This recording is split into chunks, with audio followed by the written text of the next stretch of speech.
नमस्कार दर्शकों, मैं मनीषा कुंडू, आप सब देख रहे हैं जीन प्लस न्यूज। जैसा कि आप लोगों को पता ही है, कल नगर पालिका सफेदों के जो चुनाव हुए थे उनका रिजल्ट आ चुका है और वार्ड नंबर 11 से पार्षद पद के उम्मीदवार रहे अखिल गुप्ता की कल जीत हुई। अपने वार्ड के पार्षद बन चुके हैं अखिल गुप्ता, और जो कि पिछली कार्यकारिणी में मनोनीत पार्षद रहे बीजेपी पार्टी से और बीजेपी के पूर्व कार्यकर्ता भी रहे हैं कई सालों से, करीब 2012 से, और अब अपने वार्ड का विकास करने का ठान लिया है और कल उनकी जीत हुई।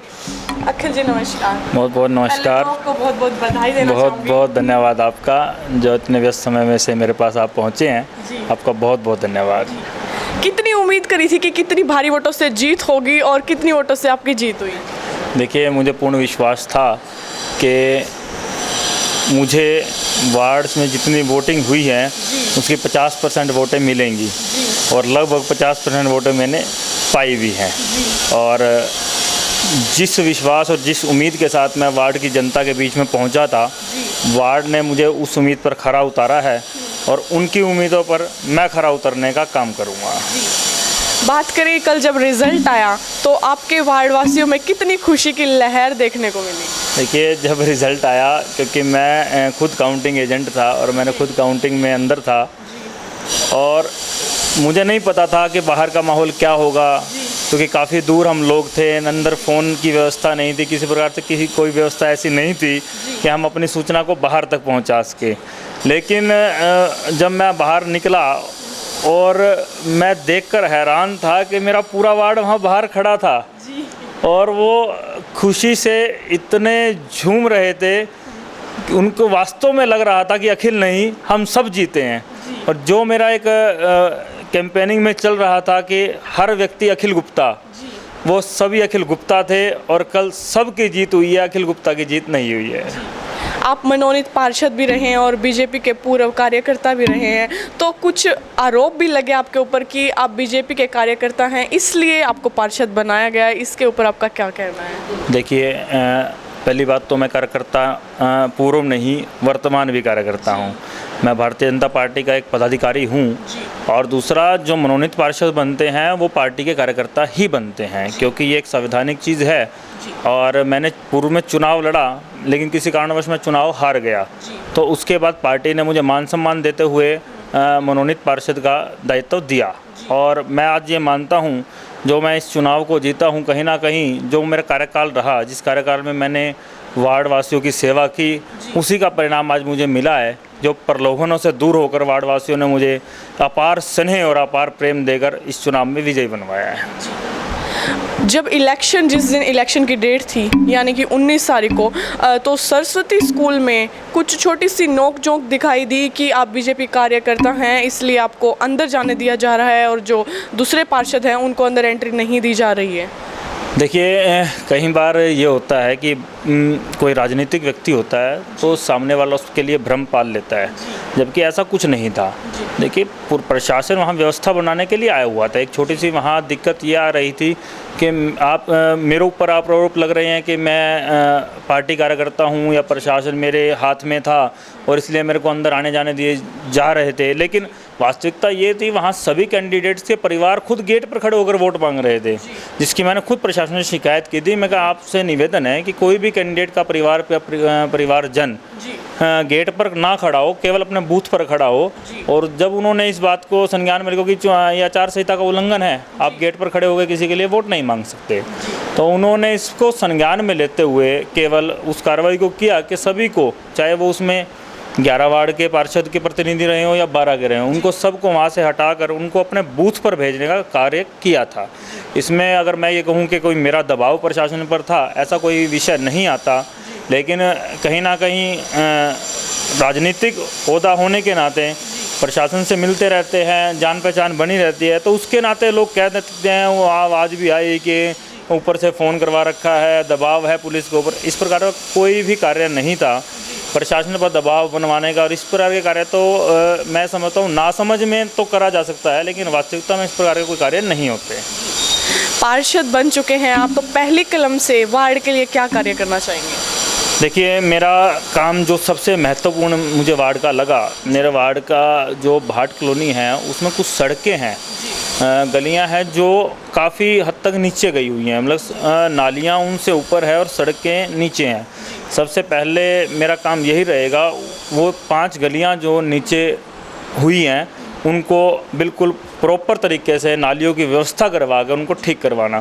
और दूसरा, गौशाला रोड आपने देखा होगा, गौशाला रोड की हालात काफ़ी खस्ता है, जिसका हमने माननीय मुख्यमंत्री जी से भी निवेदन किया था कि जो पीछे माननीय मुख्यमंत्री जी सफेदों में आए थे कि उस सड़क को यहाँ से लेकर और पानीपत रोड तक बनवाया जाए, ताकि अनाज मंडी के लोगों के लिए वो मिनी बाईपास का काम करे। और मुझे लगता है कि वो कार्य जल्द ही पूरा शुरू होगा और जल्द ही उस सुविधा को हम लोग यूज़ करेंगे।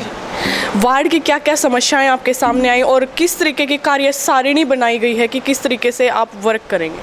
देखिए, आपने देखा होगा कि मैंने चुनाव में किसी प्रकार का कोई वादा नहीं किया।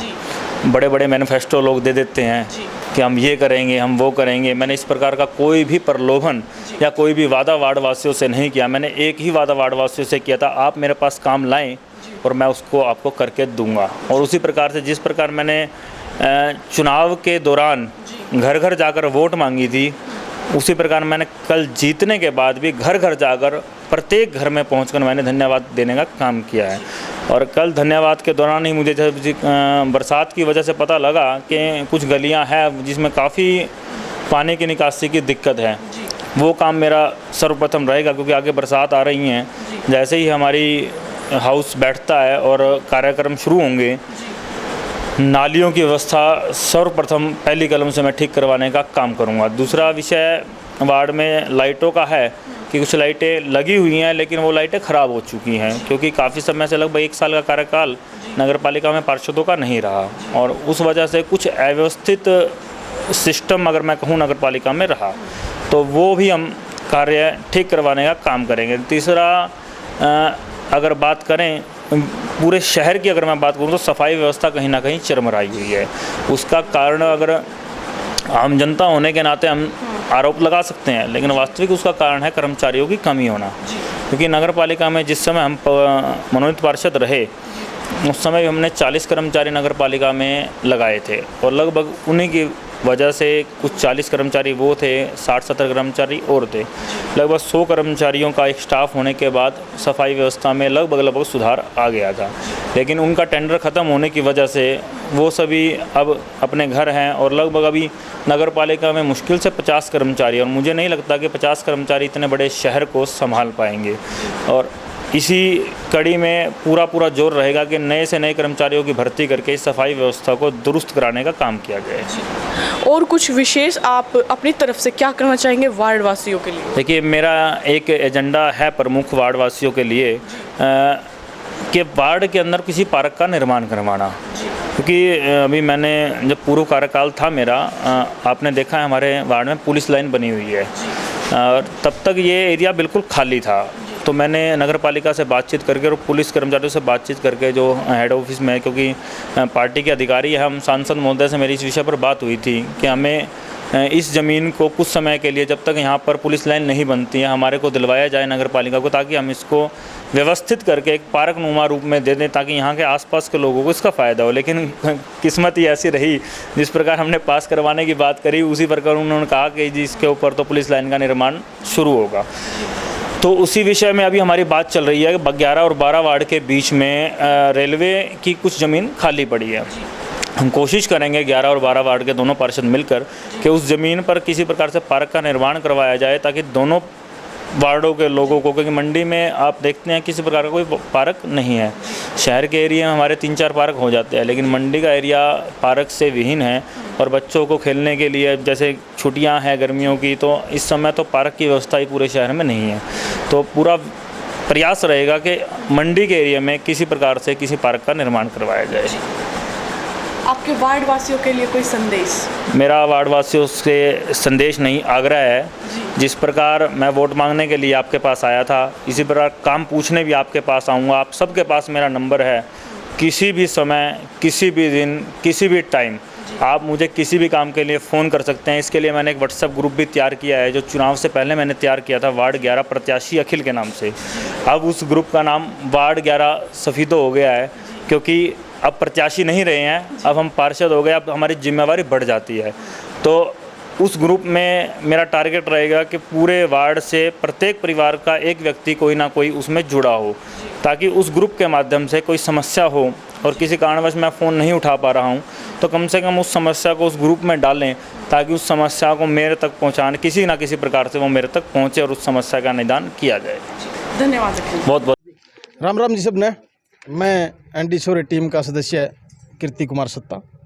अरे सत्य यो मतलब जो न्यूज चैनल है यो इन्हें देख करती अपने कित जाना पड़ेगा, फेसबुक पे है। हाँ, बात इसी रामधन जी, शहर की बड़ी से बड़ी घटना, अच्छा छोटी से छोटी न्यूज अच्छा बिल्कुल बारीकी तय स्पष्ट जींद प्लस न्यूज चैनल पे दिखाई जाओगी। अच्छा यूट्यूब पर जाकर चैनल सब्सक्राइब कर लो और पेज है फेसबुक को जाकर फॉलो कर लो। हाँ ये ना बेरा लगना चाहिए ना कित देख हाँ, सका। बिल्कुल यूट्यूब पे देखो, फेसबुक पे देखो, हाँ। हमेशा लाइव खबर मिलेगी आपको। निष्पक्ष बात करनी है। Jind plus news news.